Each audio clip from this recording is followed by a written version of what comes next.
Hi යාළුවනේ කොහොමද ඔයාලට? අනේ ඉතින් අද මම රසට ලස්සනට ජෙලි එකක් හදාගන්න විදිහ තමයි ඔයාලත් එක්ක බෙදාගන්න ලෑස්ති වෙන්නේ. මේක සාමාන්‍යයෙන් හදාගන්න ජෙලි එක වගේමයි පොඩි වෙනසක් තමයි තියෙන්නේ. ඉතින් අපි බලමු කොහොමද මේ රස ලස්සන ජෙලි එක හදාගන්නේ කියලා.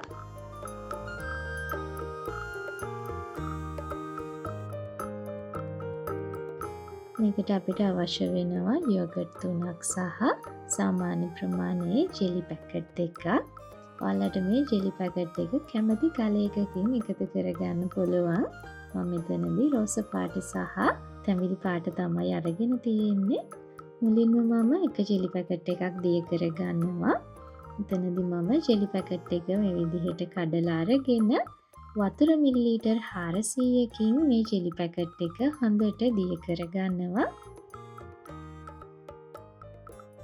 මේ විදිහට හොඳට ජෙලි පැකට් එක දිය කරගෙන මම එක පැත්තකින් තියාගෙන බෝල් එකකට යෝගට් 3 එකතු කරගන්නවා.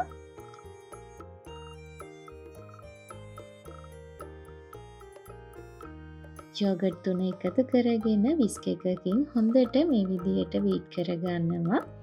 ඔයාලට විස්ක් එකක් වෙනුවට ගෑරප්පුවක් වුණත් පාවිච්චි කරන්න පුළුවන්.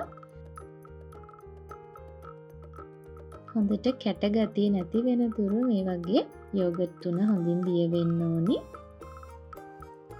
දැන් මම හොඳට දිය කරගත්ත මේ යෝගට් එකට අපි කලින් හදාගත්ත ජෙලි එක එකතු කරගෙන නැවතත් හොඳින් මේ විදිහට මම නැවතත් හොඳින් කලවම් කරගන්නවා. මෙතනදී යෝගට් එකේ කැට ගතිය පොඩ්ඩක්වත් තියෙන්න බෑ. හොඳින් මේක මිශ්‍ර වෙලා තියෙන්න ඕනි. මේ විදිහට හොඳට දිය කරගත්තට පස්සේ මම ටිකක් ලොකු ට්‍රේ එකක් අරගෙන මේ මිශ්‍රණය ට්‍රේ එකට එකතු කරගන්නවා. දැන් මේක සාමාන්‍ය ජෙලි එකක් සෙට් කරගන්න විදිහටම ෆ්‍රිජ් එකේ සාමාන්‍ය කොටසේ තියාගෙන හොඳින් සෙට් කරගන්න ඕනි. මේ තියෙන්නේ මේ විදිහට සෙට් කරගත්ත ජෙලි එක. දැන් මේක පැත්තකින් තියාගෙන මම අනිත් ජෙලි පැකට් එකත් කලින් විදිහටම උණු වතුර මිලිලීටර් 400කින් හොඳට දිය කරගන්නවා.